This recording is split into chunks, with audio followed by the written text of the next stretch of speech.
Ladies and gentlemen, he is one of the hosts of A Side podcast, which is one of the fastest growing sports podcasts, and he makes a lot of controversial sports takes. Please welcome Joel Moran.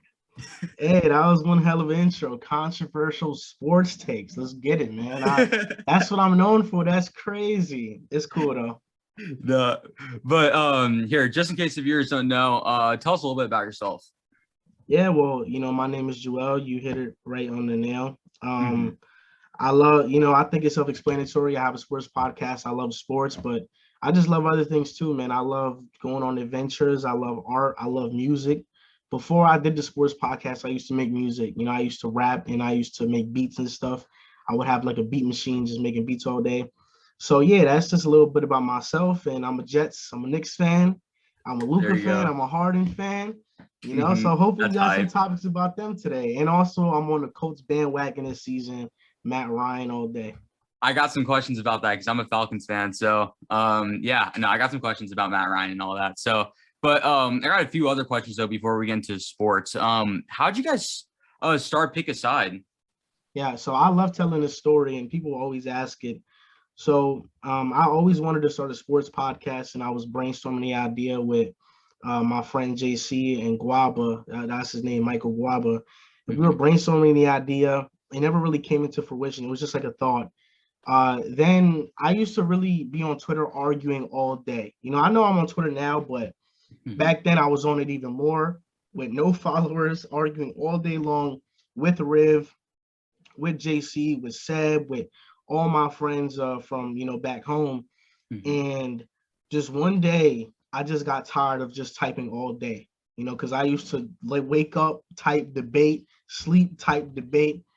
And Riv said something about Steph Curry and Harden. And I said, you know what?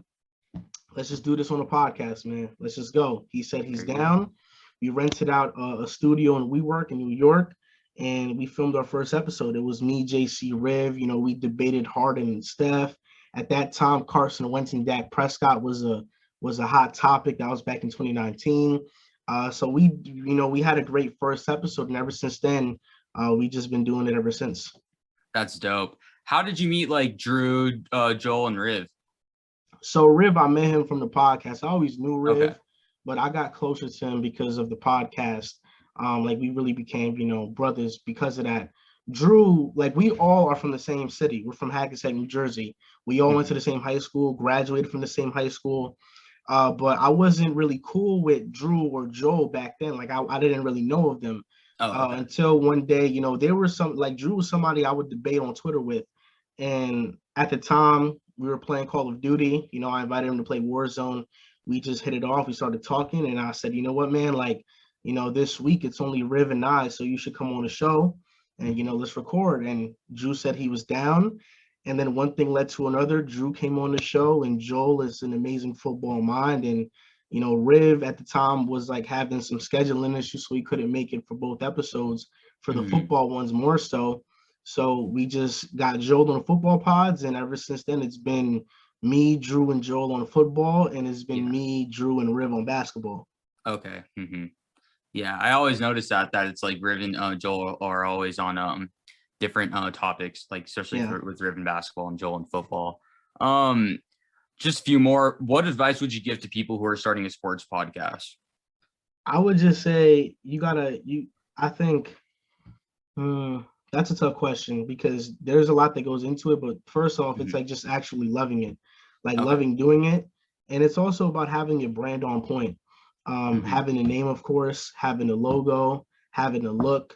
I think where a lot of people mess up is that they start audio only podcasts and they don't venture out into video. I think video is the most important thing right now. You have to be on YouTube Shorts, on TikTok, on Twitter, on IG Reels.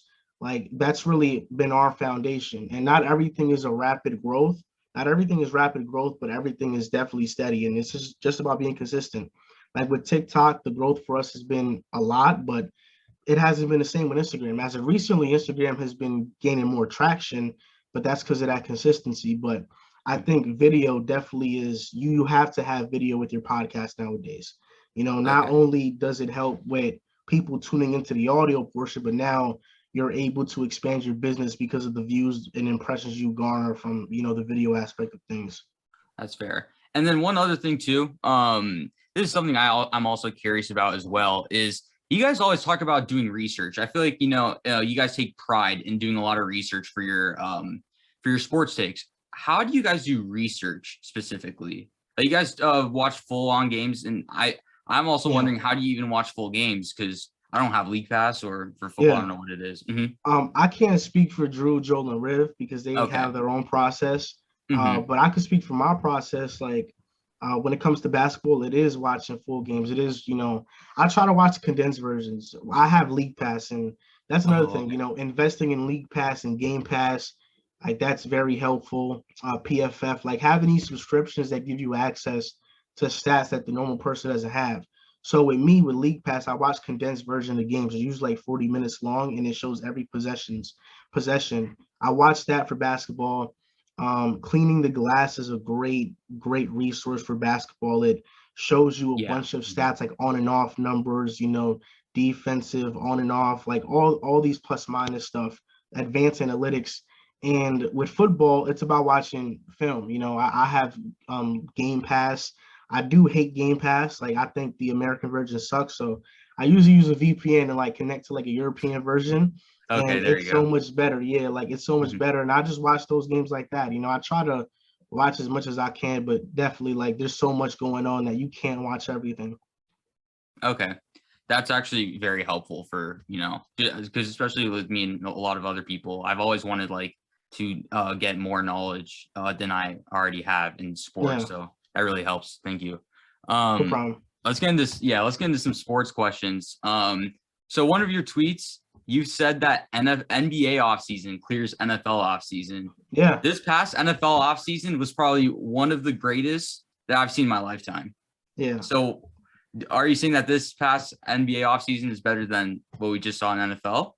Yeah, I think so. And I think for the most part, I think NBA off seasons are so much better because NFL off seasons, yeah, sure, they're good. We had Tyreek Hill go to the Dolphins, Devontae Adams go to the Raiders. Like, these are big time moves, but are these moves that we now look at the Dolphins as like, wow, Super Bowl? We're not saying that. Are we saying AFC Championship for them? We're not saying that. Are we saying that for the Raiders? We're not saying that. For as balanced as the NFL is, and I think they do a great job making things competitive, there are 4 or 5 teams that you're like, they have a realistic shot.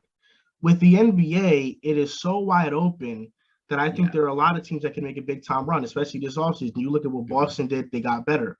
Miami, they're Donovan Mitchell away from being in contention. Milwaukee's going to be there. Philadelphia, with the additions they made. Then you look out west, the Nuggets, Jokic getting Murray and MPJ back. The Warriors, the Lakers, if they get Kyrie, and how do they look? Minnesota making that big time trade for Rudy Gobert. Like, there's, in the NBA, I feel like there are more teams with a realistic chance to win the championship as opposed to the NFL, as of recently at least.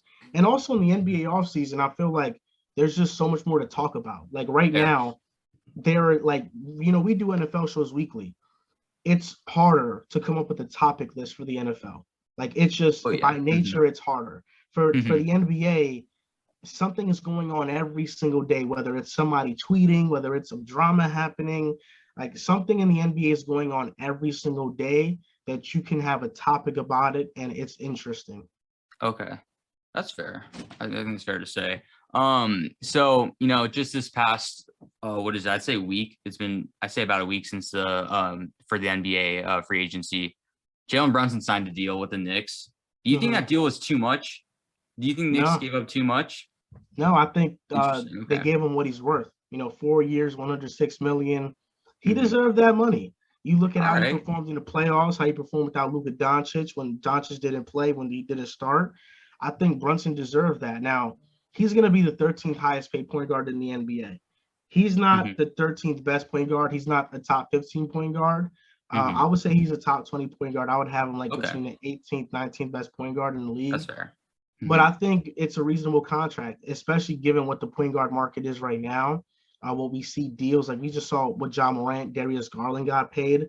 LaMelo, Tyrese Halliburton, Tyrese Maxey, they're all up next. So in a couple of years, this contract is going to look like right around where Jalen Brunson should be paid based on where he ranks amongst the top point guards. Okay. All right. Just I'm not saying this is bad or good, but this is like a few counter arguments people say about Jalen Brunson. You know, I believe according to Basketball Reference, he averaged like 16 and 3 for the season. I believe this was what it was. I'm gonna double check. But what do you got to say about that since he got paid, you know, this hefty amount? Well, I think the points per game number is definitely going to increase in New York. He averaged 16, but he's a player. 16 and 5. I'm sorry. Yeah. He's a player who on the ball, that's where he thrives the most. And Luka, he dominates the ball so much that there's only so much opportunities for a guy like Jalen Brunson. We saw when Luka missed a chunk of games in December, Jalen Brunson averaged 21 points, almost 8 assists, and 4 rebounds without Luka. 17 games. It's a pretty good sample size. And then in the playoffs, Luka was out 3 games, and Jalen Brunson went off for 31, 41. And averaged 31 points, 5 rebounds, 5 assists without Luka in that series. Then Luka comes back, and for the series, he averages 28 points per game. You know, without Brunson, they don't win that series. I think Jalen Brunson in New York, for one, he's the best point guard that we've had since Stephon Marbury, and he's probably going to be better than him based on the New York tenure. Jalen Brunson, I think, is going to average anywhere from 19 to 21 a game and 6 to 8 assists per game, and I think that's a lock, in my opinion. Okay. All right, that definitely gives me a different perspective on the Jalen Brunson deal. But so I just want to say I live in Sacramento, so I got a Kings question. So the Kings made a move with getting Kevin Huerter, and they traded a first-round lottery protected Mo Harkless and Justin Holiday. Was that a good Kings move? Would you say, or? I think it was a bit too much. I think Justin Holiday is a good 3-and-D player. Mo Harkless is a good wing, good defensively, and the first-round pick. You know, for Kevin Huerter, like I like Kevin Huerter, but what is he? Is he a bench player? Is he a starter? Can he defend well enough? I love the Kings getting Malik Monk. I do. I love Malik that. Monk was a good move. The backcourt reuniting of De'Aaron Fox and Malik Monk. I don't know what Kevin Huerter is. Like, is he going to start for the Kings? If so, I feel differently about it. I just feel like since the Kings need NBA rotation pieces, they had to get someone like a Huerter, because when I at least watched Kings games, Mo Harkless, he was a good defender but didn't shoot great. Justin Holiday, when he played a sample size of the Kings, he also wasn't shooting great as well.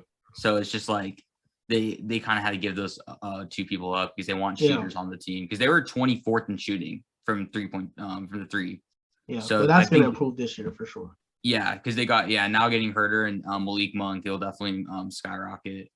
But this is gonna be the last NBA question. But do you think the center position in basketball is like the running back position in football? I think it is, and I've made that comparison a couple of times now. Like, I feel like centers are highly replaceable. Like, surely in the NFL, like you have your running backs like Derrick Henry, Dalvin Cook, Alvin Kamara, that. You know, they're irreplaceable. Jonathan Taylor, they are superstars. But for the most part, a bunch of guys are replaceable. In the NBA, Embiid, Jokic, Bam, Cat, Gobert, those guys are, to me, irreplaceable guys, and I'm probably missing somebody too. I'm just forgetting.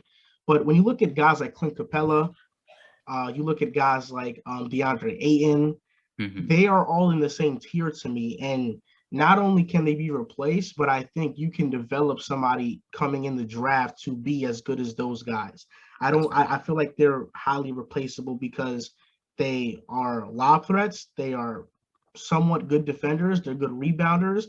And those are 3 skills that a lot of centers can be developed into having. Okay. What about Jared Allen? Like, what tier would you put him, near the DeAndre Ayton and near that DeAndre Ayton tier, or more of the Gobert tier? Jared Allen to me is a tricky one, because he's somebody that for 1 year we saw him really in Cleveland blossom, and I'd put him in that closer to that Gobert tier. That's why I didn't mention him, because I view him as such a bigger defensive upgrade, like significant defensive upgrade over Ayton or Clint Capella. So I'd put him closer to that Gobert tier, but he does have to prove it again this upcoming season. Fair. I'm a Cavs fan, so that's why I was like, I'm curious to like see what you think. But all right, let's get into some football questions. So, obviously, besides, you're very hype about the Colts this upcoming year. Yes. And so my question, since you're also a big Matt Ryan believer, do you think the Falcons gave up very less to trade away for Matt Ryan? No, I think it was just like a fourth, fifth round pick, and it was a third. I think it was a third round pick. Mm-hmm. I think for what he showed last year, at least on the stat sheet, that was right around his value. I think Matt Ryan is way more valuable than that. And I think Matt Ryan is still one of the better quarterbacks in the NFL. I think it's just a shame that Atlanta has been one of the worst situations in football for the last couple of years. I'd say the last 3 seasons. But Matt Ryan is still good. Like, Matt Ryan is still a great quarterback. I actually have some stats here because I bookmark stuff on Twitter all the time just to go back and see what Matt Ryan's stats were. So there is somebody that works for the Athletic. His name is Ted Nagin, and he wrote an article about how Matt Ryan is 3 years removed from his 35 touchdown MVP season, and he doesn't look far off from that right now. Like, he looks the same, and you can't tell that he's lost a step from that season. And this is somebody that crunches up film all day. Like, I trust his opinion. And this is a guy, Jake from State Farm on Twitter. I'm guessing he's a PFF guy. Matt Ryan had the 32nd lowest protection rate in the NFL. So the worst one.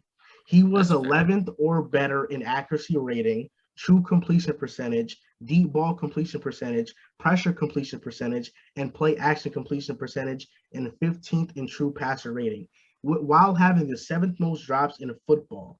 So he's been top 10 in nearly every accuracy rating while having the worst protection rate in football. And you can argue the worst weapons room in football.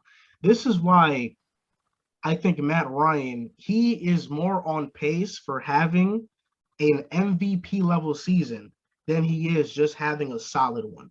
Like, Matt Ryan isn't some Baker Mayfield. He's not a Jared Goff. Like, Matt Ryan is an elite tier quarterback at his best. And even now, he can produce that type of season for the Colts. Yeah, I do. What is it? I'm shocked that he had the worst protection. Yeah. Because I knew the Falcons O-line was bad, but not this horrendous for the quarterback. Yeah. But that's actually very interesting.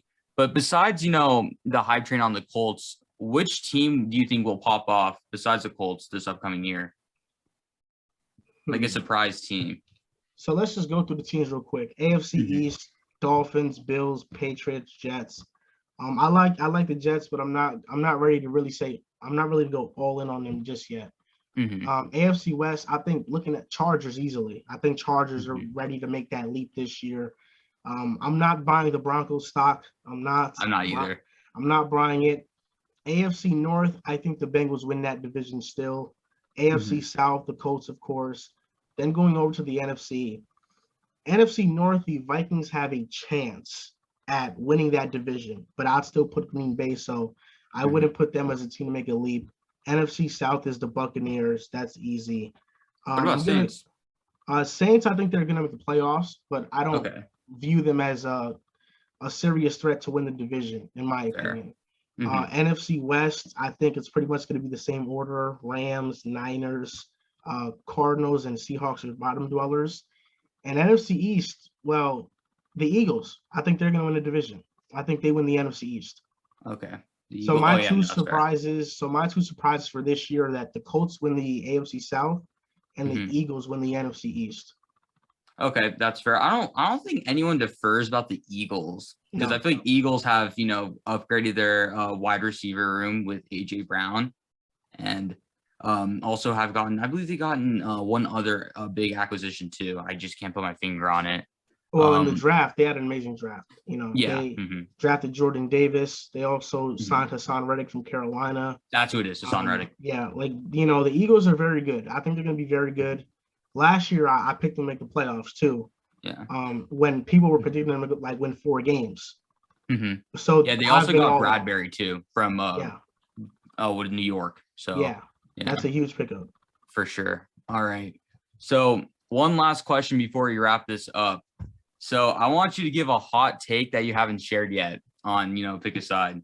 Hot take you haven't shared yet. Whoa, wow. That's crazy because I share every single hot take on Pick a Side. That's literally where I give all my hot takes. Oh, okay. This Fair. is a surprise for me.